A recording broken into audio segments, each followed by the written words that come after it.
Hello and welcome to the As Yet Untitled Podcast by two people who have no idea what they're doing. I'm Shaun. And I'm Toni.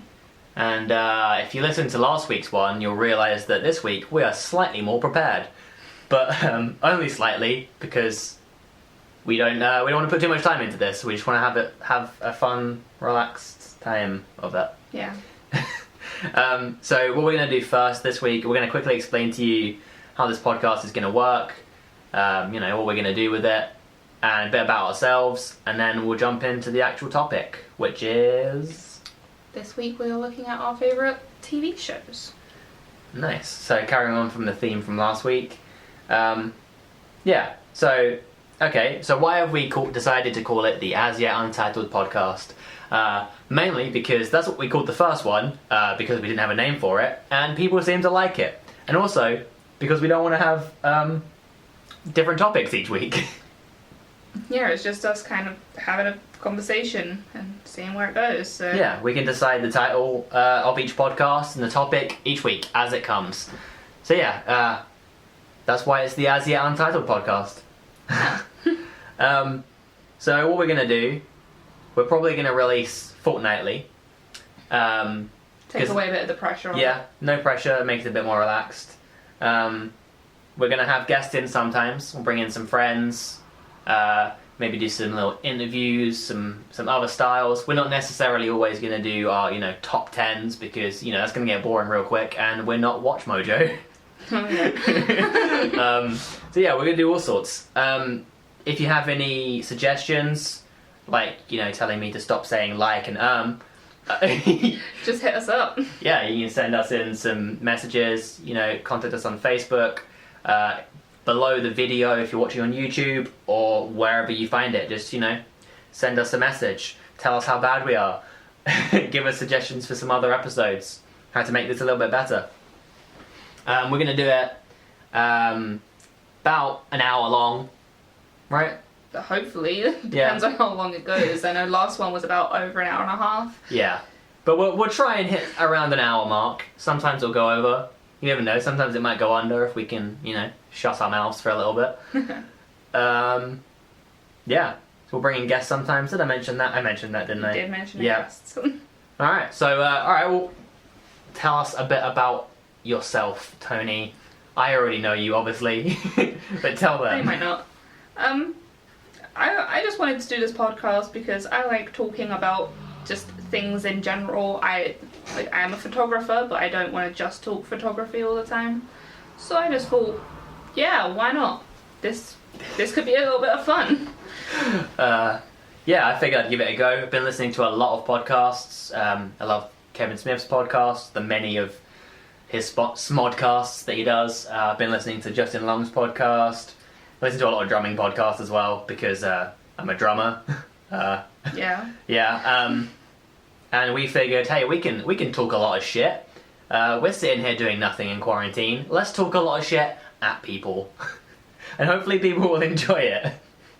We can only hope. Yeah. Okay. So should we get straight into it? Yeah. Let's jump in. If you want to know more about us and have any ideas for the podcast or any of that crap, let us know. So yeah, this main one. It's our top 10 TV shows. You want to go first? I'll let you start because I started last time. Okay. I mean, first off, before I just tell you my number 10, I want to just go ahead and say that we're going with scripted TV shows here. We're not going to go unscripted. No game shows, no documentaries or anything like that. We'll do that another time if people are interested. Because otherwise there's just too many things to choose from. Yeah, it was already difficult enough to whittle it down to 10. Yeah, I already had to leave a bunch out. A bunch of old Cartoon Network and Nickelodeon shows that I wanted to put in, but I was like, no, come on, get serious here, Shaun. So yeah, it's going to be just plain old scripted TV shows. Yeah. Some new, some old, maybe some anime, maybe some cartoon, but, just no documentaries and stuff. Yeah. And yeah, we ranked them, but to be honest, it's quite hard to rank them because it depends on my mood. Yeah, and they're definitely ranked based on how we were feeling today rather than just a overall ranking. As this one, it's very much like a watching TV shows depending on how you're feeling. That's how I do it. I watch TV shows depending on how I'm feeling personally at the time. It's not quite like a film where, you just rewatch the film so many times because it's amazing. Because, a film is like, an hour, 2 hours. Whereas a TV show, it tends to be, the whole thing, it tends to be a bit longer than that. Yeah. So it's not as easy to kind of rewatch it loads of times. Weeks, months, years worth of content can be in a TV show. So sometimes it really takes I think if we started trying to watch Simpsons today, I don't think we'd ever finish. We would die before we finished it. Yeah, because they're still bringing it out. Yeah, there's loads of them. Bear in mind the ranking is very vague, kind of arbitrary, but we've kind of put it in the right place. And there's also a lot of honourable mentions that we've chucked in because, some just couldn't quite make it in the top 10. Or there's some, for example, for me, I know that, from my 6, 7, 8, 9 and 10, they are they're all equally good in my eyes, and there's maybe another 5 or 10 that didn't quite make the list that, on another day probably would have made the list over them easily. Yeah, I have quite a few honourable mentions for this, just because of these are ones that have impacted the way that I view TV and my taste, and I guess even in some ways my personality, but I just wouldn't quite put them at my top 10. That's just how I feel. Like, I love the shows, but they're just not quite ones that I'm like, yeah, top 10 favourite TV shows. Yeah, ones I want to rewatch a ton. Stuff like that. I feel like it's watchability, rewatching, how great they are in general. Yeah. Yeah, not necessarily, these ones are the greatest of filmmaking or, TV show making. It's just the ones that we love, so, And before we start our top 10 and starting our lists, I want to just point out with my ones, I'm not including anything I'm watching currently. I don't believe that I have a right to say if they're in my top 10 if I haven't seen the entire thing yet. That seems fair. That gives me a bit more of a... I feel like I need to get... An excuse. An excuse. But also a way to get all the way to... I need to get all the way to the end to have an informed opinion on whether or not they're good enough. That makes sense. Okay, let's just jump in. Let's stop jabbering on. So my number 10 is Breaking Bad. Alright, that's why I didn't include it currently, because I'm currently watching it. Yeah, so I'm currently rewatching it with Toni because she's never seen it before. Because you are a monster, and I can't believe you didn't watch it when everyone on the planet has seen it almost. I watched the first season and I struggled to get through it because of... In my opinion, it has a way of warping time where somehow 45 minutes of an episode lasts 2 hours because so much happens in it, especially in the first season. It's a very much slow burn first season, and here we are at the end of season 3 and everything's 100 all the time. Yeah. So for those of you that don't know what Breaking Bad is, where have you been? Have you been living under a rock? But for those of you that haven't, it's about a teacher who becomes a meth dealer. Played by Bryan Cranston. Walter White is the main guy. And the other main guy, Jesse Pinkman. Aaron Paul, yeah. And Aaron Paul is also in one of my honourable mentions, BoJack Horseman. Oh, yeah. Yeah, Aaron Paul's awesome. And this is kind of the show that made him. I mean, Bryan Cranston was in a few things beforehand. Yeah. But this is kind of what I think gave him his new burst into Hollywood, I feel like. Because he's a ridiculously good actor. Yeah, he was on a whole different league in this show. Yeah. He is really good in it. The show is funny. It's dark as all hell. Yeah. It's brutal. It's got some really cool time lapses in it. I really enjoyed it. Just a little time lapses in between sections. It's nice, It sets the It's not scene. necessary. It gives you a change between, I guess, talking in film terms, more like changes between the acts. Yeah. Kind of like, oh, here we are in the middle of the morning, and then there's a time lapse all the way into the night, and it's like, oh, now I know that I'm in the nighttime, but I'm still in the same place. Yeah, I guess.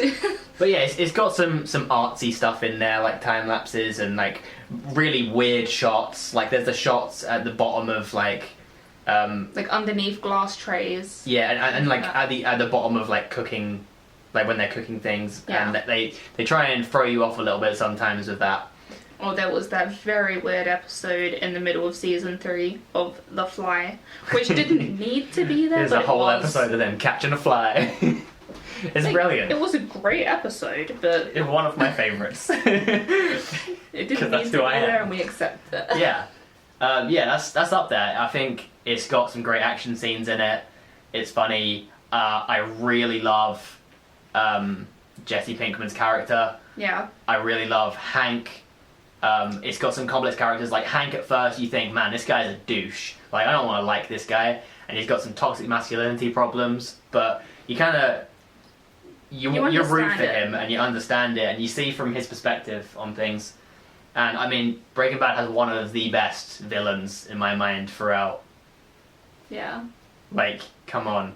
But it's awesome, you know? I can't... What's the actor's name? Juan Carlo Esposito or something like that? Yeah. I feel like I'm definitely butchering that pronunciation. But he is such a badass. And he's now in The Mandalorian as the main bad guy, which surprised me.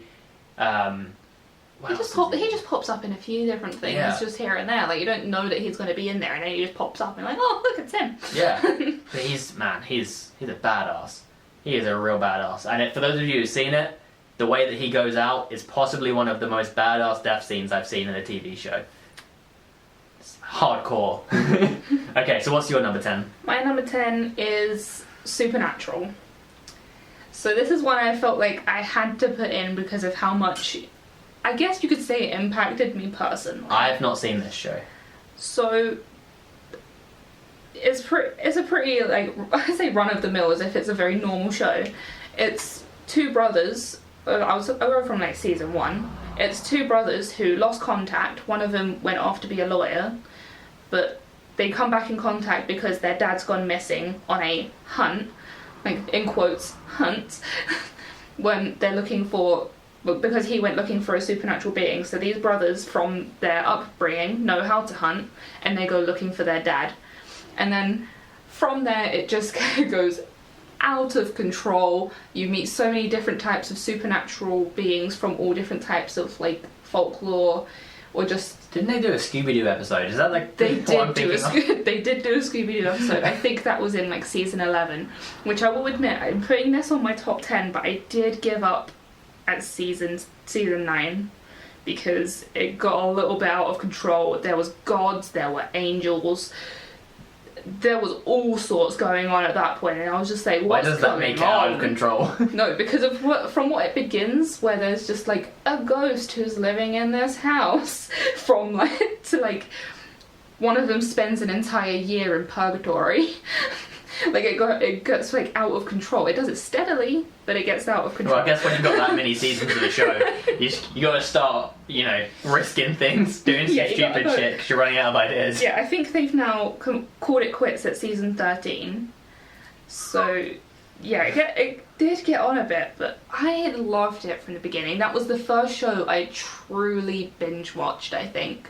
Me and my brother sat there and went through an entire season in like a weekend.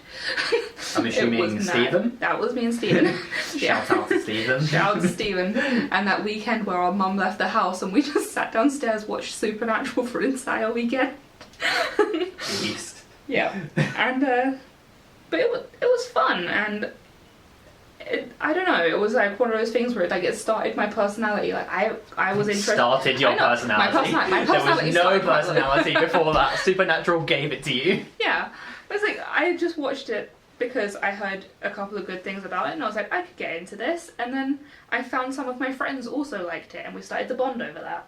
So yeah, this is just my shout out to Supernatural. I don't care if people think of me as like a 14-year-old girl on Tumblr.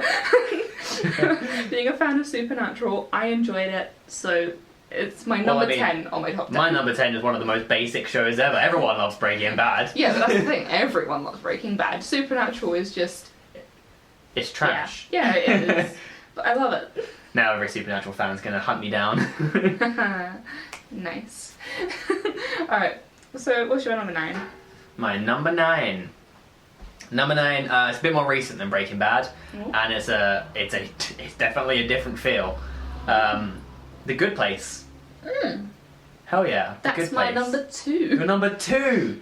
Oh, we're already having an overlap here. Yep. Yeah. So I mean, Kristen Bell is one of the cutest people on the planet. she's brilliant. Yep. I mean, as is your number 2, I feel like I need you to talk about this. God, So why is it your number 2? I just fell in love with the entire concept of the show.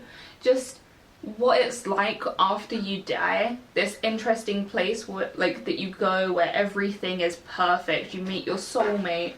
You can have anything you wish for. You live in the perfect house. It's a real interesting take on the afterlife. Yeah. Like, it's kind of traditional as like the heaven and hell thing, and it's kind of going through a lot of those things, but it's a whole new spin on it, and it's really cool. But it also touches on different ideas of what the afterlife is as well. Like, it accounts for religions and how they believe about what the afterlife is going to be, and I like that it has that little touch. And I also like that it's not a spoiler because it's in the first episode. You're mainly following Eleanor, played by Kristen Bell, who's not meant to be in the good place because she's a bad person. She a bitch. Like, she is an awful human being, but we're following her trying to earn her right to be in the good place, because why would you want to leave? Yeah. It's perfect. And I mean, one of my favourite things is Doug Fawcett, the stoner who everyone in the afterlife looks up to, because he is the only person out of anyone in all of history, in all the religions, that on one, like, was it an acid trip? He described what the afterlife is going to be. Salts. And, I think it was bath salts.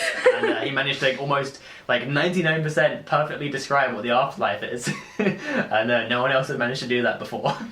So they look to him as a legend. I think that's hilarious. Yeah, and I also like that we just started watching it because it was like, this seems like a great concept. And then Ted Danson appears. I love Ted Danson. Since I watched 3 Men and a Baby and 3 Men and a Little Lady, that was where I found him, and I didn't see him in anything else since. And then I saw him show up in this, and I was like, brilliant. He plays a demon, by the way, for those of you that don't know. He plays the angel. In quotes. That might have been a little bit of a spoiler. Well, sorry. And the inventor of The Good Place, which is just pretty cool. Yeah. I just like it. And he has like a bit of a quirky class to him. And Janet, who is essentially a robot that can... Not a robot. Well, not a robot. But, you know, she's a Janet, and she creates kind of everything, has this unlimited knowledge, just pops up in front of people, gives them Sundays. She's existence's like Alexa and Siri, where you just ask her anything and she'll have the answer, or you ask her for anything and she's got it. Yeah, I want me a Janet. Everyone wants a Janet. I feel like I want a bad Janet though. Because bad Janet was funnier. You ask her for something and she'll just tell you to fuck off. That's perfect. And then give it to you, but because that's just the way that Janets are. So is there any other reason why that's so high on your list? It's just the way that it looks as well. Like, something about the aesthetic. It has of a really the filming bright, of it. Yeah, bright, colourful aesthetic. colourful, even with the twists and turns, which I'm not going to spoil because it's a fairly recent show, so I'm not going to give too many spoilers. Yeah, and the end of the first season is like it changes the show completely. Yeah, it's definitely worth watching, even if you just watched the first season. But it has finished now. Yeah, it has. Because for once, a showmaker, even though they was making loads of money, was like, you know what? No, we need to. It feels like this is where it ends for us, because there wasn't anywhere else to take it, and they knew that, and I think it worked really well. Yeah, and it didn't get boring. Even the final season was good. Yeah, which is rare. Yeah. But yeah, it reached my number 2 just because it was a really refreshing TV show, considering it came out like a couple of years ago. It didn't have any of this, like, something that I just felt basic about a lot of TV shows that come out recently. Yeah. It had a whole refreshing feel. Cast members I hadn't even met before, like the guy who plays Jason, Chidi. Yeah, Chidi. And Tahani, played by Jamila Jamil, who I never absolutely knew any of those people. now. I'd never seen any of them before, so they actually, they got a fresh cast, and they were all really good. They were really talented. Yeah. So I just loved it. It had so many good things about it. That's why it became my number 2. Fair enough. So there's that cut from the future. Well, that's good, because we're definitely going to go over. Yes. Alright, so I guess that leaves to my number 9. Yeah, you're 9. So this one, I don't know if you would have remembered, or not even remembered, thought of putting it in your top 10, But I just felt like it deserved to be put on my top 10. And that's Weeds. Weeds. Okay. By Genji Cohen, and if you recognise that name, it's because she also made Orange is the New Black. I did not know Genji Cohen was a she. Yep. Well, the more you know. Yeah, she is incredible.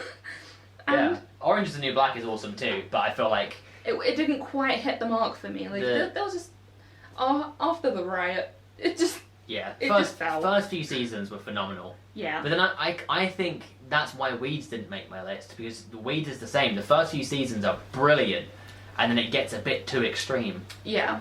Which is, because of Weeds, is why I'm a little bit holding back with Breaking Bad, because I have heard that they have very similar kinds of feels to them. And I did also read recently, because of the similarities, that the creator of Breaking Bad said that he would not have made it if he had known that Weeds was a TV show before he made it. I think they are different enough easily to be their own entire shows. Yeah. They have a different way of filming. There is a lot more comedy in Weeds. Yeah. It's from a different perspective completely. There are definite similarities. It's the middle class white person becoming going through some shit and then becoming a drug lord. But in very different ways. It is done in very different ways. But I guess I put Weeds on mine as well. I like that it's a female lead, because it's also got a very different feel to it. Just like, I can't remember, we watched it quite a while ago, so I can't remember anyone's name in it. But just a female lead who loses her husband and realises that she just wants to have a bit of an easier life. So she starts dealing weed to her other white female friends. Yeah, and this really strange, like, suburban, middle class suburban America. Yeah, and I liked that, and then it did get a little bit out of control, but at the same time, like, you saw how it became out of control. I guess. I put it there just because I thought this was a show that I remember watching and thinking, that was a damn good show. Yeah, it's pretty good. So that's why I put it at my number 9. I don't have much to say about it, but I remember one of the main cool facts that I have about it is Shane, the youngest kid in that. Is that Shane? I think it's Shane. I think his name's Shane. Yeah. He's the voice of Finding Nemo. And that is hilarious, because in this show he's just a little psychopath. Yeah. He was in Weeds before he was in Nemo as well. I think it was during as well. Yeah, it was during. Yeah, so like he started time. Weeds, and then he ends up becoming, like, you see him aging into like this nearly 20-year-old man. Yeah. Which is weird considering he was like less than 10 years old when he started it. Yeah. And he went through being Nemo to then still being in Weeds, and just, I liked that fact when I found out. It was a nice way to to see how much of a varied character he could be. Okay. Right. My number 8. Yep. This one is changing it up altogether. Okay. One Punch Man. One Punch! One Punch! One Punch Man, yeah. Do I need to say anything else? Yeah, I think I probably should. So it's an anime. I watched the English dub. Sorry to all of you weebs out there that hate dubs, but it's a good dub. Yeah, it's done really well. I like listening to dubs if they're done well, because fuck you, I'm English. I'm allowed to listen to some good American or English voice acting if it's dubbed well. But also, it helps you relate to the show a bit more. Yeah.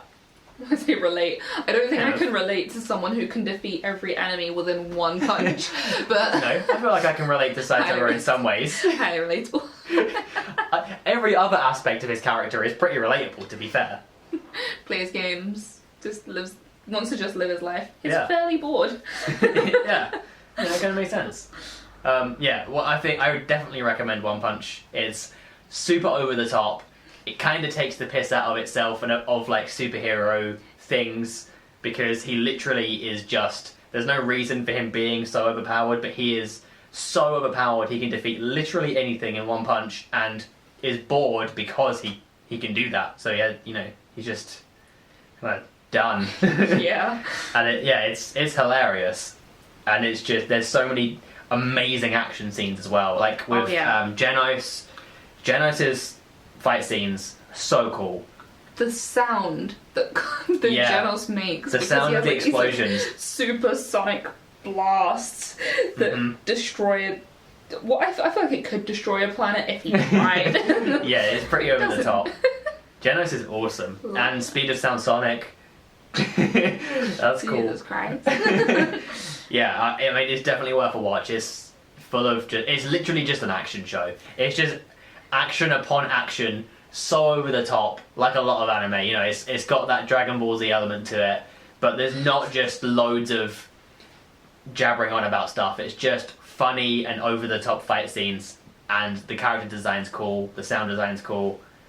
It's awesome. I do really like the way that, as you said, with the character designs, where Saitama looks completely different depending on the scene and the way that he's interacting with the other characters, while most other characters keep their, their normal face shape and everything. His entire face shape changes depending on how intimidating he wants to be, I guess. Or how heroic. Yeah, how heroic he is. But usually it's when he's saying something heroic. I feel like he could be doing something heroic and still look like an egg. And I like that. It's got rewatchability as well. It does. We've seen the first season, 3 times now? I think we have, yeah. Yeah. The second season, we've only watched it once. No, but we did only just finish that. And it introduced some interesting characters as well in the second season. King's cool. King's brilliant. Strongest man in the world that isn't at all. Yeah, it's brilliant. Alright, what's your next one? Number 8, yes? I believe. Or 7, I don't know. It's number 8. And mine is The Punisher on Netflix. Yes! That was an honourable mention for me. I absolutely loved it. Because, there was this, obviously the 4 Marvel series that were technically 5 Marvel series. The Defenders. Yeah, the series. Defenders that showed up on Netflix as the only Marvel shows on Netflix as a Netflix original. Yeah. But they have all been cancelled now. They've all stopped, but that's fine. The first season of all of them, other than Iron Fist, were pretty damn good. Yeah. Daredevil was solid the entire way through. Yeah, Daredevil was great. The only reason I chose Punisher out of all of them was it just had this grittiness that blew my mind. They finally did a good Punisher. Yeah, and I have every right to love Frank Castle, being Tony Castle myself. I have every right to love Frank. And my dad's nickname for you is Frank Castle. I am Frank. You are Frank. But it was just John Bernthal's acting in it was phenomenal. Yeah, he did a real good job. He and did. They got a good Jigsaw as well. They managed to do Jigsaw really well. And that ending with the mirrors, not going to spoil it, but one of the most brutal scenes I've ever seen. Yeah, in anything. But it feels incredible. I think about that scene sometimes and it just, it's etched into the back of my brain, But the storytelling in Punisher... For the season 1, at least. Definitely in season 1. It wasn't as good for season 2, but it still held up, especially compared to the rest of the Defenders shows that kind of fell off the further they went through. All of the Daredevil ones were good. Yeah. Jessica Jones season 1, in my opinion, is on par, if not better, than Punisher season 1. Okay. It's not on my list. Yeah. All of these were honourable mentions, by the way, in my thing I was going to talk about later. But... yeah, I like Punisher for the same reasons as you.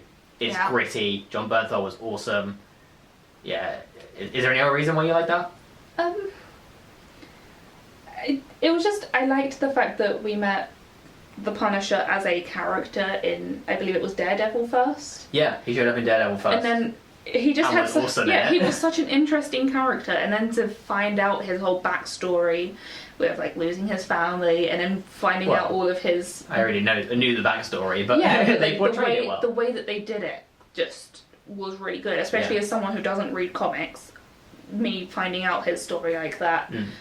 And just the way that they made the story go was just... I thought it was really good. It had me hooked from the first episode. So that's why I just had to go through and put it on my top 10.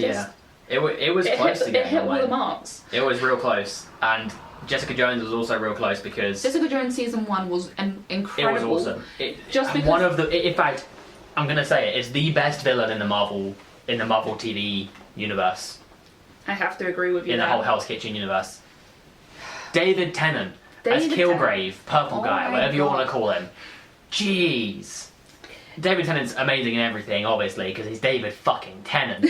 Yeah, another podcast I listen to and I recommend. David Tennant does a podcast. Brilliant podcast. Listen to it. But yeah.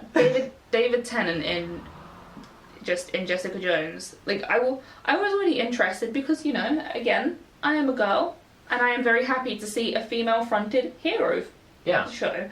And that's why I was more interested. She's a great in Jessica actor. Jones. Kristen Ritter was great in that as Yeah. well. And again, she's in Breaking Bad and she's great in Breaking Bad too. Yeah, she is. Yeah. And in Don't Trust That Bee in Apartment 23. She's good in that. And all three are kind of completely different roles. Yeah, she adapts very well to the roles, and yeah, but season 1 just blew my mind, especially seeing David Tennant in such a different character. Oh yeah, him as a villain, and being able to just tell people what to do, and the ways that they made him, that they portrayed PTSD in a brilliant way, and they portrayed his kind of villainy in a really clever way as well. Yeah. It was just, man, it was an awesome. And like the purple lighting that would show up whenever she would have like PTSD flashbacks to him or whenever he was around. Yeah. Really clever. And it was done really well. Okay. So you're number 7. My number 7. So my number 7, I believe, is probably on your list. And if it's not, I'm very surprised because this is one of your favourite shows. And I know it is because you constantly go on about it. How I Met Your Mother. That was a brutal one that I took off of my list to make room for another one. But actually, I will have it. I wrote it down here. Number 7, How I Met Your Mother, crossed out. You crossed out your number 7. To make room for something else that did need to be up there. So I'm disappointed. It's So I mean, a really good I show. watched How I Met Your Mother when it was airing, in the random order that it aired in, from what I saw anyway, and it was awesome. I rewatched the whole thing because you're a massive Friends fan. Yeah. That's definitely going to be on your list. Calling it now, but yeah, you're a massive Friends fan. And I was like, look, I've got to show you some other sitcoms that, in my opinion, are better by a long shot, and that's Scrubs and How I Met Your Mother. Yeah. Scrubs was very close to making it on my list. Mine too. But again, another one of those ones I just had to cut and have as an honourable mention. Yeah. But yeah, it's great. Robin is a brilliant character. Barney is hilarious, obviously. Like, Yeah. Marshall is... I relate to Marshall. Marshall. Marshall is awesome. Yeah. I love Marshall. It's just done really well. It's your stereotypical sitcom, but... Yeah, I do love a sitcom. That is something that I'm just always going to be weak to. There's something that's so easy watching about sitcoms, which if I was including things that I am watching currently, New Girl would have also been at that same point because I am enjoying New Girl a lot. New Girl isn't anywhere near as good as Scrubs and How I Met Your Mother, in my opinion. I don't know. I feel like they all have quite different feels to them, and I do really enjoy New Girl as I'm watching it currently. So it would have been up there, but I want to. We're only on season 1 currently, so I want to see it through before I have it as a ranking in my life. Yeah. Yeah, I don't really have a lot to say about it, really. It's just a solid, watchable show. It's funny. It's got some bits that will probably make you tear up in it. Yeah, but there is one reason as well why I did choose to cut this one out, and that is purely because the show, in my opinion, would be rated like 9 out of 10 until you get to the last 2 episodes, and then it goes down to a 4. Yeah. Yeah, the finale was a little bit disappointing. On Netflix, it was on my continue watching forever because I just wouldn't watch the last 2 episodes.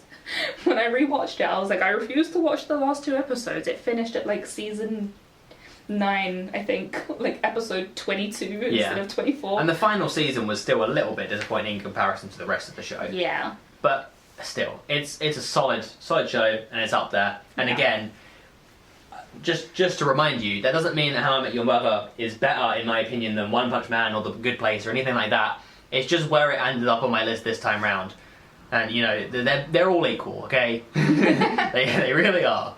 So, yeah, what's your number 8 or 7 or whatever Number you're on? 7. 7. I'm keeping track. Brooklyn Nine-Nine. 9-9. 9-9! I don't know what I found as biggest appeal to this show. I just kept seeing it kind of like advertised when I had normal watching TV on, I believe it was E4 that I kept seeing it on. Yeah, it's an E4 show. And I just started watching it. I was like, what's not to love? This diverse group of characters who all work in a police station, who are all detectives. All of them have their own like personal little like quirkinesses about them. Mm-hmm.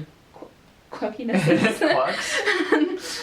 And yeah, all of the characters individually have that quality that you just love. Like Jake being this just like cocky detective who is really good at his job, but he's also annoying as well. he's annoying. He's, by most people's standards, a piece of crap. Like, he doesn't file his taxes, he doesn't clean his house. I'm fairly certain he does not know how to boil water. Yeah. But he made an amazing character, and then to be like compared with characters like Amy, who are high strung and also good at her job, but in a completely different way, where everything about her life is so structured. And then also having Charles. Charles is brilliant. Boyle is awesome. Boyle is one of my favourite characters. He's so creepy in a wonderful way. Boyle's brilliant. I mean, I see, that show almost made it on my list again. That's an honourable mention for me. Yeah. See, when I first saw it, I didn't want to watch it because I wasn't a massive fan of Andy Samberg. I wasn't a massive fan of Andy Samberg's previous stuff.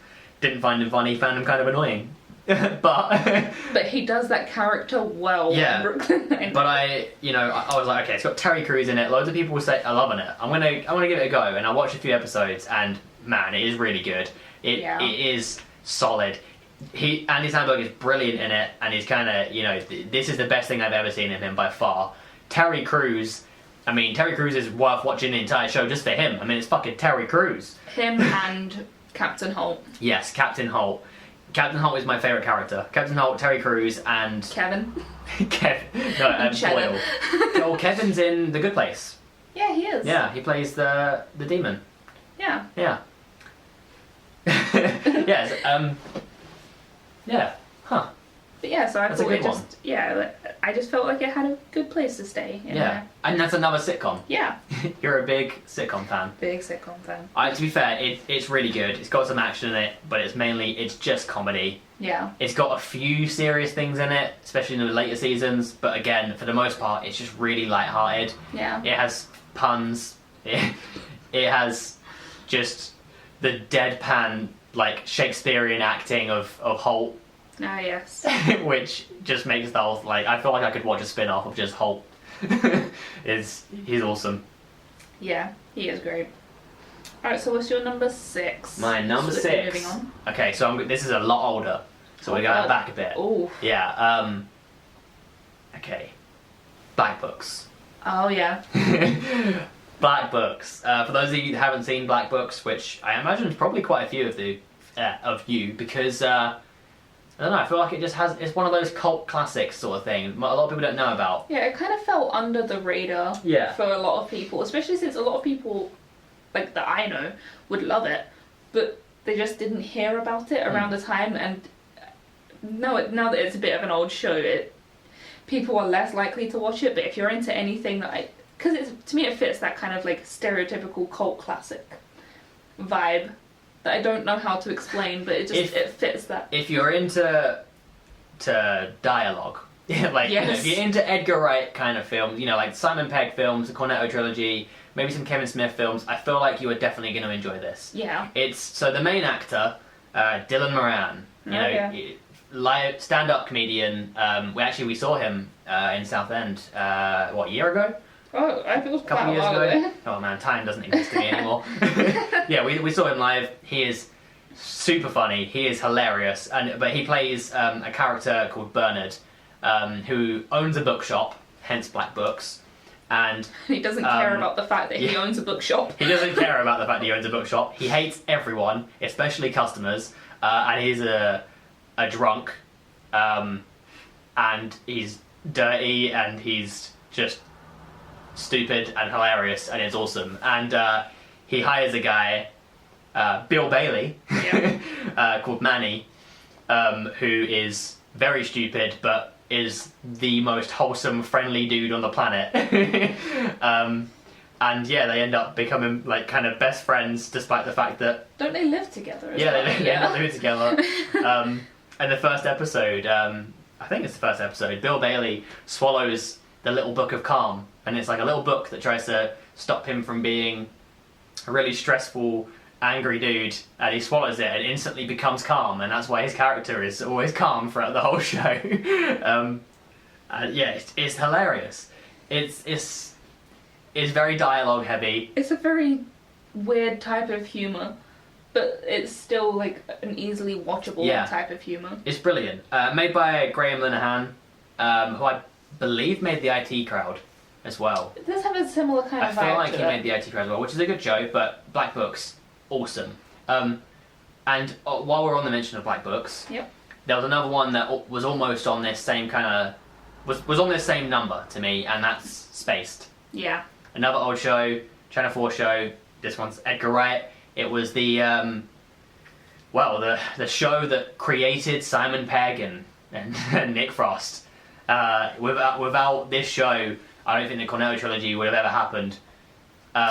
Possibly. It's awesome. It's just them being them. Like, Simon Pegg plays a nerd who works in a comic shop, who just got out of a relationship and ends up, you know, moving in to this place with this girl who is quirky and just crazy, and they kind of move into a place together, acting as if they're a couple to the landlord, because they said couples only. And it's kind of just their... Yeah, it's like the couple years that they're living there, and, you know, Simon Pegg's best friend, who's played by Nick Frost, and it's just all the kind of weird shenanigans they get up to, and, you know, it's a cult classic. I think they recently, during the lockdown, they played a marathon of it on Channel 4. Yeah. And Edgar Wright was posting about it all over his Instagram and stuff, and he watched the whole thing again. I mean, it's the show that kicked off my obsession with Edgar Wright and my obsession with Simon Pegg, I think, as well. It's awesome. But that's kind of, it's on par with Black Book, so they're both kind of my number 7. Yeah. Not number 7, number 6. Yeah, so what's your next one? My number 6 is Friends. Told you. Called it. I had to put it I was expecting it higher. It's because I've watched a lot of more better ones now. You watch How I Met Your Mother and Scrubs, and it's better. I have a lot more newer content that I just have enjoyed. I guess I would say a lot more. But Friends will always have a special place in my heart. It was another one of those shows that early on in my life I managed to binge watch because my mum bought me the box set. Not so this was before it was Sarah's obsession. Yeah, shout out to Sarah. Yep, my older sister was obsessed with it, and that just kind of pushed onto me. Like, I would see her watching it, or like it would be on while we were all just hanging out as a family, and I thought it was funny, and then somehow I just got the box set and loved it just as much, if not more. Sorry to interrupt. Yes. But while you're on that subject, just quickly, that's the same reason I think I watch Black Books. I watched Black Books with my dad. He showed me it. Yeah. So it's that family element to it. Yeah. It has that just homely feeling when you're watching it. Yeah. But with Friends, it's something... Obviously, if you don't know Friends, just watch it. If you don't know Friends. What person doesn't know Friends? The same people that don't know what Breaking Bad is. Are we talking about those people? Yes. Those crazy people who live under a rock. Friends is just something that, like, it's always on, and at any point I could watch any episode and think it's hilarious.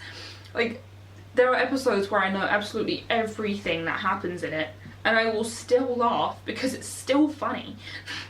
Like, I remember sitting at home alone and one of the episodes was on. I don't even remember what episode it was because of all of them are just, like, possibly in a constant loop in my head. But I feel like you could probably, like, word for word give me play-bys of episodes, which is kind of worrying. Well, they have, like, those little clips before the theme song plays, and I feel like I could tell you what happens in the rest of the episode from the beginning clip. Well, that's concerning. Yeah. So this show I've probably rewatched about 6 times, and considering that there are, I believe it's like 400 episodes. Like, there are a lot of episodes. They did not need that many episodes. There's so many. No, I don't think it's about 400. There's a lot of episodes, though. 10 seasons. It just, yeah, I absolutely loved it. And even if it does, like, I still think it holds up. A lot of people probably wouldn't think that, but I just... It's always okay. going to have that element to it that I absolutely love. And obviously, we went to Friends Fest. Yeah, that's in what the photo from of this, the thumbnail for this video. Where the thumbnail's from. Yeah, that's where the thumbnail's from. We went to Friends Fest and sat on the Friends sofa, saw all the sets and all that. That was really interesting to see that and being able to interact and kind of get into it. Obviously, we went with the like festive Friends It was one. like the winter edition. Yeah, so Friends Fest weather. yeah, seeing everything decorated for Christmas, which is nice, like, because of you see it exactly how it is in the show. Even like with, say, the tree that Monica finally lets everyone decorate, and then they're like, oh wow, and like Ross comes in and is like, wow, Monica's letting you decorate the tree, and they're like, yeah, and then she turns it around and she has this like perfectly decorated side that she made all of herself. So you can, like, you go into Friends Fest and you see both sides, and it's just like, it's nice to have those little tiny nods to everything that happened in the show. I've got to admit, it wasn't as exciting for me. No, but it was an amazing gift. Again, shout out to my sister again for getting me that for my 21st birthday. Oh yeah. Yeah, it was great. It was a good day out. I remember we went to Bagel. Yep, bagel in Shoreditch. Yeah. Oh man, Bagel. the greatest bagel I've ever had in my entire life. That was a good bagel. Man. That's all I remember from that day. Right, my so- number 5. Yep. We have to start speeding this up because I feel like we're definitely not going to make it under the hour. That's fine. Okay, my number 5 is The Clone Wars. Ah, Star Wars The Clone Wars TV show. It just finished, and I have not finished it yet, I've got to admit that. But I watched the original Clone Wars, which came out... No, not the film. I'm talking about the original animation that came out before this series, and I loved it, but it kind of got cut short. And then I watched the film, which came out. I'm not talking about Attack of the Clones, I'm talking about the animation film that started off this TV series, and it was awesome. And it's a really good show. Grievous gets loads of appearances, and General Grievous is awesome. Ahsoka is a new character they brought in, and she is incredible and has very quickly become a fan favourite. Dave Filoni is he's talented, man. He's really good. He brought out loads of Star Wars stories that were never told before, and created new ones, and told them really well. yeah. The whole... Like, all of the side stories they do, which you would have never heard otherwise, are just as good as some of the main ones. Yeah. They're really good. And they give just like little nods to different things that like are kind of hinted at in the films that you're just like, oh, there's just this thing that has happened and you're expected to just know about it, and then they will expand upon it within the TV show Clone Wars, and Yeah. I really like that. There's some awesome fight scenes. The animation's really good. Obviously, the music's good. There is one episode which I guess you could call it a spoiler, but it's also not a spoiler because of everything's undone by the end of the episode. I think it's the people who control the Force. Oh yeah, and it's the most over-the-top It's Force so thing ever. over the top, but they can basically tell the future and they know what's going to happen. Yeah. And they see Anakin. Obviously, if you don't know this about Star Wars, then What are you doing with your life? You have been living under a rock, but seeing Anakin become Darth Vader and kill the younglings and just everything about him, and you see that they know this, and doesn't Anakin find out, but then they just basically like wipe his memory and just like send him off on his way, like, well, this is the way The the Force episode is was a gonna bit be. of a weird one, and they kind of just Everything gets undone, and it's like nothing ever happened. It proves that everything could have been stopped, but the people who, control the Force was like, well, no, we're not gonna stop it because this is the way it has to be. Yeah, I don't think that's canon.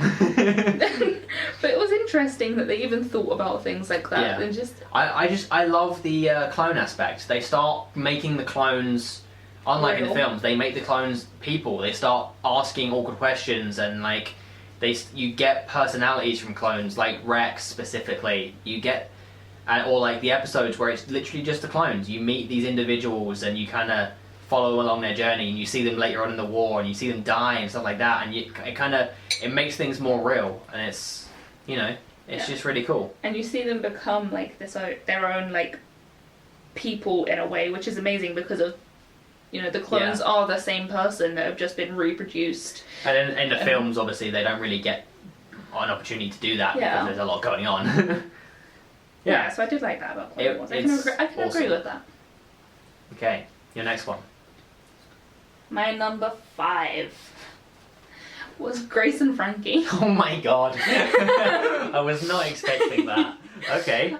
I absolutely loved Grace and Frankie. These two 70-year-old women who, I guess you could say they don't like each other. Grace doesn't like Frankie. Frankie's an old hippie.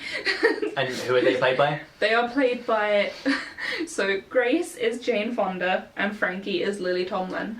And they play, as you just described their personalities, they play exactly who you would imagine. Yeah. They are basically themselves. And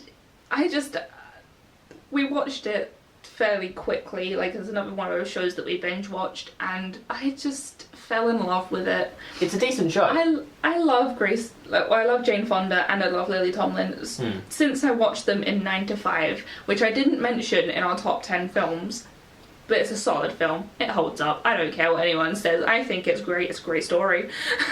And to find both of them I was really defensive. Yes. I haven't said anything. Well, it's because it's such an old film. Old That films you are great. see them in just like, they're so young, and then you see them in Grace and Frankie, and I swear it must easily be like 50 years later. It's not, but They it's don't like look such that an much old older, film. though. No. Because, I mean, they're rich as hell, so they can afford to make themselves look very young. good. But it's interesting, and just a little, like, I guess, overview of the first episode.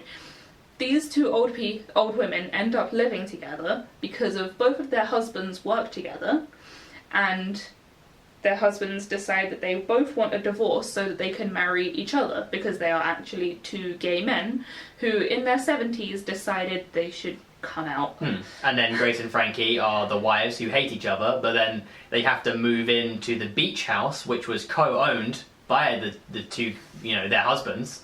So then they kind of end up becoming best friends. Yeah, and it's wholesome. It's just a whole story of them basically becoming friends and dealing with all these old people problems, which is I love it. It's kind of it's a new idea in a way.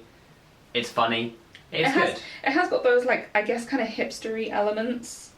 There's like another, I guess, spoilers, I guess, is that Grace and Frankie decide to make a dildo. That's company. A dildo company. Not just one singular dildo. Yeah. That would also be strange. They though. decided to make it tailored more towards older women because of Grace has arthritis, and holding a normal vibrator or dildo was hurting her wrist. So they made one that was better for her. This is information I don't need. Yeah, it's a little bit like, this is a bit raunchy for them, but yeah, I just loved it, so that's why I chose to have that. Alright, my number 4 is Stranger Things. That's my number 3. Your number 3? Yeah. Okay, we're speeding this up. You never know, we might hit our hour target. I very much doubt it, but we might. Oh, it doesn't matter. Yeah, we'll try. Okay, so, yeah, Stranger Things. So that's your number 3. Yeah. Brilliant, so they're both high up on our list. Yeah. Again, this is one of those shows that I didn't watch at first when it first came out because everyone was just telling me I had to watch it because it was the best thing ever, and I was just like, I'm good. not really that much of a horror fan. Can't really be bothered to get on board this hype train. And then I eventually watched it. Yeah. And was like, okay, damn, this is fucking good. Yeah. Yeah, it's so brilliantly written by the Duffer brothers. Duffer brothers? Duffer. Yeah, the Duffer brothers, brilliantly written by them. The story is awesome. The kids that are acting in it are just ridiculous. Like, Their come talent on. it just blew me away, considering they were all like, I guess between the ages of like 11 and 15 filming it. Yeah, and a lot of them, it was their first big role. Yeah. In fact, maybe all of them. Yeah. It was their first big role, and they all of them are brilliant at it. Like, it's set in the 80s, and they did a really good job of setting it in the 80s, because they got everything right. Like, I wasn't in the 80s, but they did, you know, I watched a few, like, behind the scenes things, and they have people hired to get, like, to go to yard sales and buy things from the 80s to put up in this house, like, and rent houses that still have that kind of like decoration. Yeah, and they had the whole like E.T., Stand By Me, like all of these kind of like classic 80s films. They managed to bring them all into this show and kind of really pull it off well. And like David Harbour, who plays Jim Hopper, the police chief. Chief? Chief. Yeah. Sheriff? I don't know. It's the chief. It's a small town, but yeah, and it's he's been in a lot of films. He normally, you know, he used to get sidecast a lot. Yeah, a lot of bit roles. Yeah, but he was always good in them. But he has fucking come into a world of his own. Like, he's very quickly become a fan favourite. Yes. He was on a podcast with Justin Long. Yeah. Another shout out. Justin Long's Life is Short. Brilliant podcast. He is such a good actor. He's so serious and angry at first, and then later on he takes on the dad-like role really well. Yeah. He is fucking awesome. Millie Bobby Brown, who plays 11, who is the superpowered one out of the lot of them, to put it bluntly, she is ridiculoly good. Yeah. She's She's precious. Young, British, posh, but in the show she's just...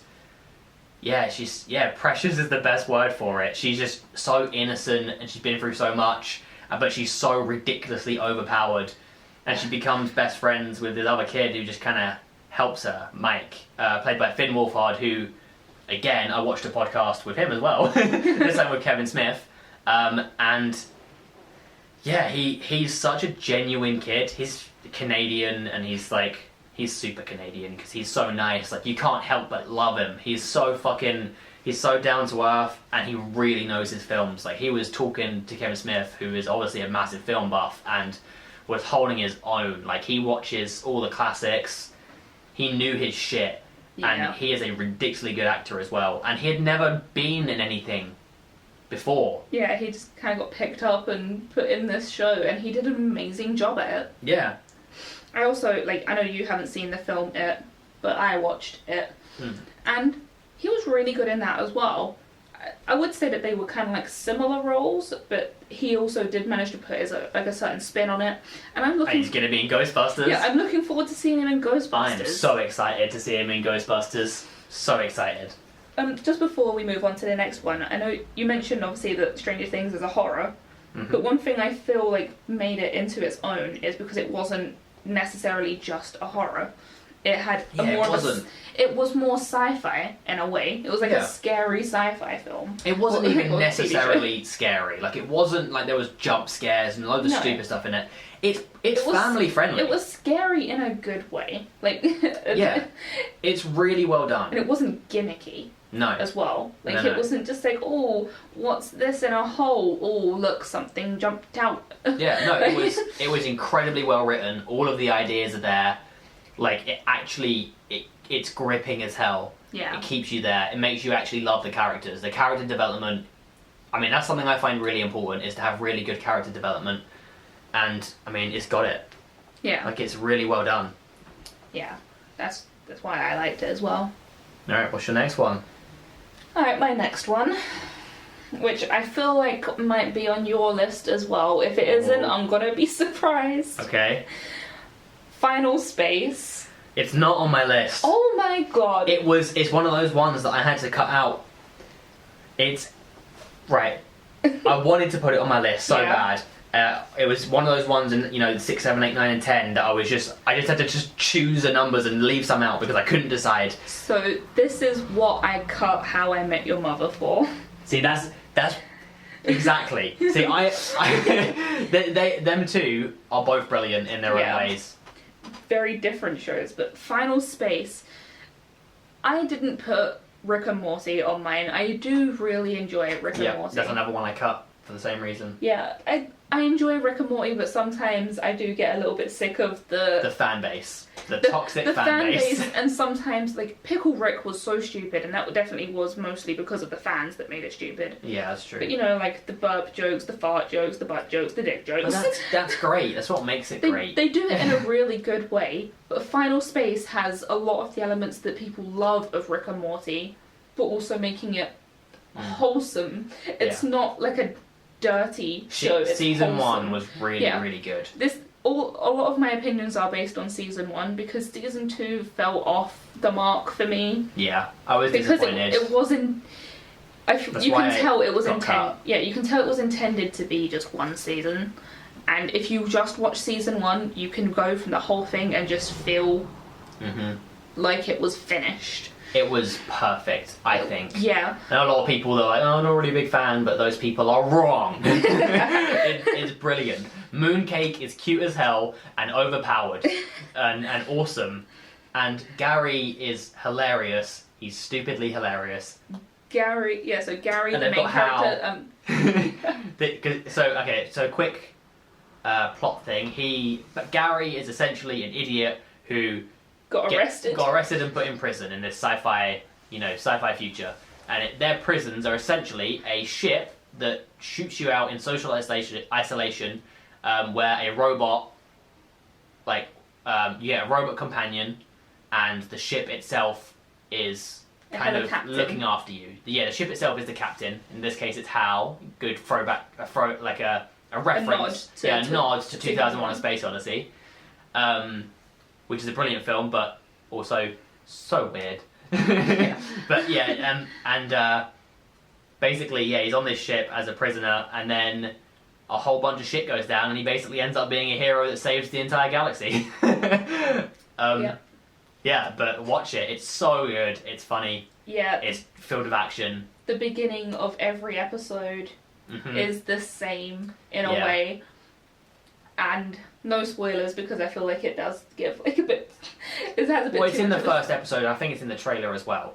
He's floating in space, and there's a timer where his oxygen's running out. Yeah. And that's the beginning of each episode, and the timer's getting lower and lower until the final episode, until you see how he gets there and all that. Yeah. It has a very interesting view of a linear story. Like, it shows you at the beginning of every episode, essentially, the last episode. Yeah. And I just love that. And then all of the characters are lovable in their own stupid ways. It's got some really clever sci-fi things in there as well. Yeah. I thought it was a brilliant show, and I thought it had to be in my top 10, especially because shout out to Dan, who got me a little mooncake teddy for Christmas as my Secret Santa gift. It was brilliant. I was so happy. And now it just sits there on display in my room because mooncake's brilliant. Also, Dan is probably going to be coming onto a future episode when this lockdown's over. No, he has no choice, so I'm going to force him. Yeah, okay. So yeah, that was my number 4. That was your number 4. How many have you got left? I only have 1 left. You only have 1 left? Yep, because we've already mentioned my 2 and 3, which were Stranger Things and The Good Place, so all I have is number 1 left.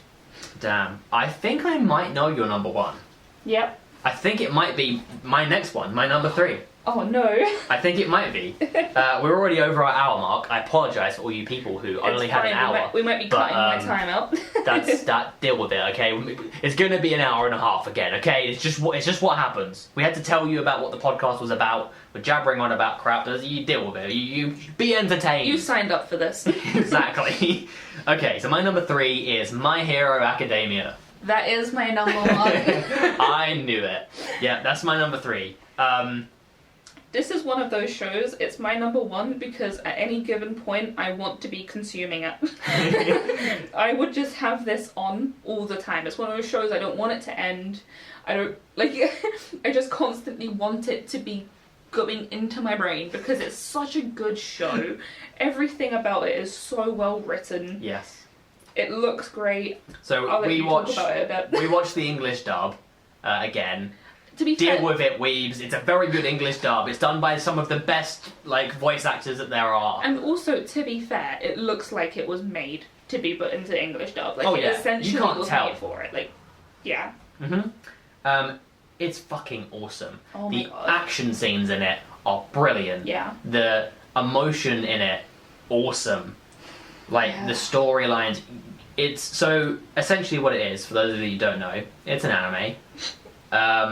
But it's about It's tolerable. a civilization in which, 70-80% of people have these things called quirks. which is a superpower. Yeah, they're just superpowers. And it just follows this group of kids who Go want to school. Yeah. To be superheroes. Yeah. I was going to say that, but okay. And from the beginning episode, you meet little Midoriya, and oh my god, I fell in love with him within the first 5 minutes, but if you don't fall in love with him straight away, by the end of the episode, you adore him. He is Wholesome. incredible. Yeah. Would you like to say anything else about it? I would like to say lots more. Yes, same. But... So, Midoriya, otherwise known as Deku, he essentially he is born without a quirk. Yeah. And he wants to be a hero so bad. He's obsessed with heroes And as he's well. obsessed with the top hero, All Might, who is essentially a god. And yeah, it's kind of the story about him going to school to be a hero in this like top hero academy, hence My Hero Academia. And it's really good. It's wholesome. Bakugo, who is an absolute dick. He kind of reminds me of Kaiba from Yu-Gi-Oh! In just his personality, but he like creates explosions because he secretes nitroglycerin from his skin. But he is angry and awesome, and he's just a bully, but he also wants to be a hero and he's brilliant. And then you've got Todoroki, who reminds me of Zuko from Avatar. Yeah, he's not a flawed character. He has been through shit. Yeah. He's a character that has been through He shit. is three-dimensional, like, as a character, while also being a very monotone character. He's like... He's almost autistic, yeah, it seems. he basically seems like he's autistic because he had not the greatest upbringing. Mm-hmm. And I just... everyone in the show, I feel like you could just name someone, and I just love them. I also love Aizawa, who's their teacher. His ability, his quirk, is he can... when he's looking at someone, he can stop them from being able to use their quirk. Which is insane as a quirk. And he's also the most deadpan, brilliant teacher. Hates everyone and everything. He is my favourite. Yeah. But the fight scenes throughout the show are just phenomenal. They do it so well. They are so well thought out. So for that reason, it's my number 3, and your number 1, I guess, because fight scenes, wholesomeness, brilliant story writing. Even then, like, you can follow an arc, and then there'll be like this really serious arc where you still love the show, but it's like it has all this seriousness, and then it will just have a different arc as soon as that one's over, where like there was I think it was a 2-episode arc where they move into student housing and they're just looking at each other's bedrooms, and you see their character in their bedroom and they're just like, oh my god, you have a cool bedroom. And that's essentially like an entire 2 episodes, and it's so wholesome feeling, and you just get to meet the characters even more, and I love it. Every character as well has their own, like every character is thought out. Again. Character development. Yeah. Every single character, like obviously there are the main characters, but every character has an element of story. Yeah, a backstory, a thought outness, and they develop, and it's they're not a one-dimensional well. character. Yeah, but every character has something to them, which is just great. And shout out to Tom for recommending that to us, because man, it's good. Okay, so you gonna have any more left on your list? I'm all out. Man, okay. Well, my number 2, I'll try and go quick. My number 2 is The Mandalorian. It's a very good show. Yep. Obviously, we only had the first season out so far. First ever live-action Star Wars TV show. It's got some ridiculously amazing directors and producers involved that I love. Jon Favreau, Dave Filoni, Taika Waititi. And man, the list is big. They are all incredible, and every episode is awesome. Pedro Pascal, is that his name? Yep. Main actor. I mean, you don't see his face until the final episode, but yeah, he plays a Mandalorian. I've always wanted more Mandalorian stuff in the Star Wars universe because I mean I've read a few books, and obviously from the shows. I love the Mando kind of the storylines and the customs and stuff. It's really fucking cool. Yeah. Baby Yoda obviously blew up the internet, took complete control of the internet. Yeah. And I mean, Baby Yoda felt like it was awesome. Overdone when you just saw it on the internet, but then you watch it and you're just like, yeah, it's kind of worth it. Yeah, Baby Yoda's pretty badass. Yeah, he's not just adorable; he's a badass. Yeah, and again, Moff Gideon, who's like the main bad guy in this. Spoilers. At the end, he shows up, and he is played by again Giancarlo Esposito. You know the name I butchered earlier from Breaking Bad. He's played by him, and again he does a brilliant job of being a bad guy because he's really damn good at it. He's got that look in his eyes. Yeah, but I mean I know that the amount of money they spent on it was ridiculous. Oh yeah, and you can tell every episode looks like it's a Star Wars film. Like, it looked even better than some of the Star Wars films. Yeah. But it also captured the same like gritty realness, things that were made real and puppets and stuff. Yeah, captured that. Not even just that. Like when you're watching Star Wars, the cinematography in the original trilogy somehow is passed on into The Mandalorian. Yeah, like they still capture that way of feeling like you're watching Star Wars. I mean, it was made by people. A spin-off. It was made by people who love Star Wars, and they did a brilliant job at keeping that. And I think that now that the films are finished, well, theoretically, now that at least this trilogy's finished, this is going to take the mantle because Clone Wars are finished now as well. This is taking the mantle, and it's going to give Star Wars fans something to look forward to. And yeah, I'm so excited for season 2. Yeah, anything to add on that? No, I don't think I have anything else. So my number 1, I bet you can't guess it, Tony. Come on, let's hear it. If it isn't Avatar: The Last Airbender, then I will be ashamed in you. It is Avatar: The Last Airbender. For all of you rolling your eyes at me right now, fuck you. Watch it again and you'll understand. Avatar: The Last Airbender is not a kids show. I mean, it's perfectly fine for kids. Kids should definitely watch it. If you're in quarantine listening to this, just put it on for your kids. Watch it right now. Yeah. And then watch it again and again. And I'm not just talking Avatar: The Last Airbender. Also watch Korra. The Legend of Korra is the sequel, if you want. So, yeah. And it's about the following Avatar. But that's also brilliant. So, The Last Airbender follows Aang, who is the Avatar, the master of all elements in this world that is so rich and well thought out. There's 4 kingdoms based on the 4 elements.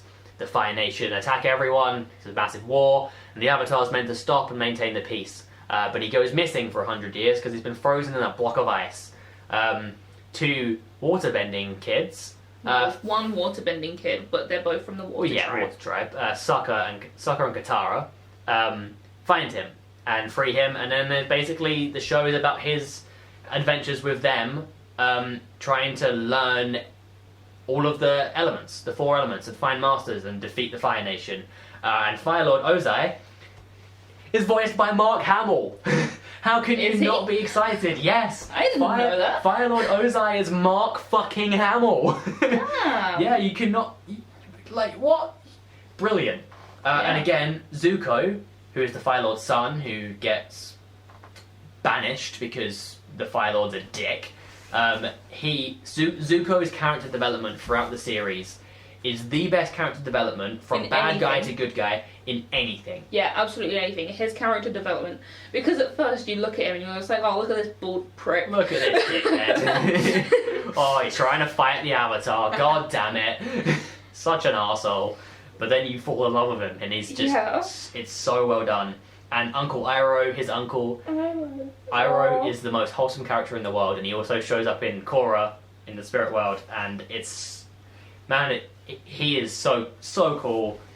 The fight scenes in it, brilliant. The world is so rich. There's so much to it. They put so much thought into it, into making it feel like it had an element of tradition into it. Like you feel like they actually cared about the culture and getting the specific movements right for the bending, even though it's not something that is real. You feel like it's something you can. Yeah, it feels like something you can study. Yeah. And it's done so well. And even in the fight scenes, as you mentioned, they're amazing fight scenes because they think about how bending works and how someone would use that. Yeah. In a fight. It's incredible. It's done so well. Yeah. And like the animals they created for it and stuff. Yes. I mean, Momo and Appa.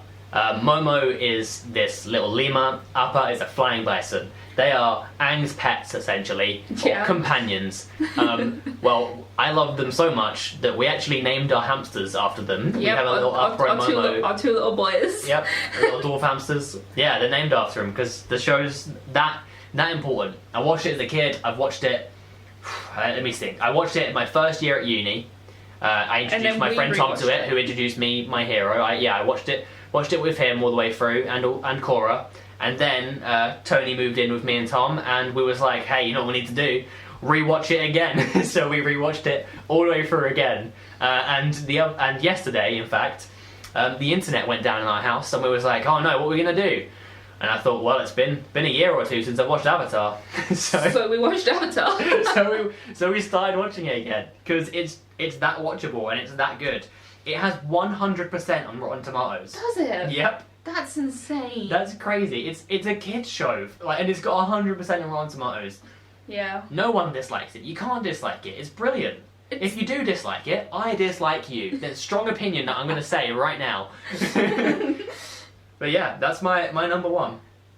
Wow. It's a bit of a journey. It is worth it to be your number one. Yeah. Can't believe it wasn't on your list. Was that just because you knew I was going to say it? It was in between knowing you was going to say it, and I will admit I've only seen it once, so I feel like I'm not allowed to... Even though there are a lot of shows I've only seen once on my list, I just feel like Avatar is something that I need to connect with again in order to rank it. I'm disappointed in that statement. Okay, should we go through our honourable mentions quickly that haven't been mentioned before? Quickly go back and forth. I have a couple that I know that you will be disappointed in. Okay. So I feel like I should get those out the way. Just three specifically, oh god, that you would be disappointed in. Okay. Number one being Glee. I like musicals. I like trashy TV shows. I'm glad you at least know it's trashy. Glee sucked. I know that by most people's standards it's a bad show, but it has that same feeling to me as coming of age films. I love them. It has that vibe, and that's why I love those.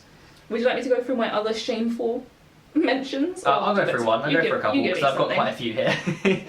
So first one, Happy. Happy was really good. Happy was awesome. Gritty, based off a graphic novel. Yeah, based off a graphic novel, and it is graphic. I tell you that, damn. Oh god, yeah. It's funny, but it's dark. And sometimes it takes you to what I guess you could even say is beyond dark. Yeah, just a bit. Specifically coming into my mind, if you have seen it, The Microwave. Oh yeah. The Microwave. Yeah. Oof. And anything Smoothie ever does. Oh yeah, Smoothie. Yeah. But yeah, it's a brilliant show. Definitely recommend. It's on Netflix. Yeah. First season is awesome. Second season's okay, but the first season is awesome. Yeah. Okay. Your next one.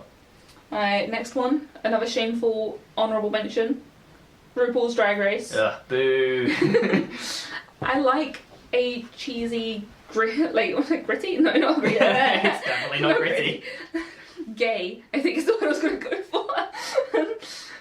Competition show, and it's a reality show, and yeah, a lot of it does feel quite fake, but I just like watching them go through, and I like it for the fashion element and the fact that it's fun.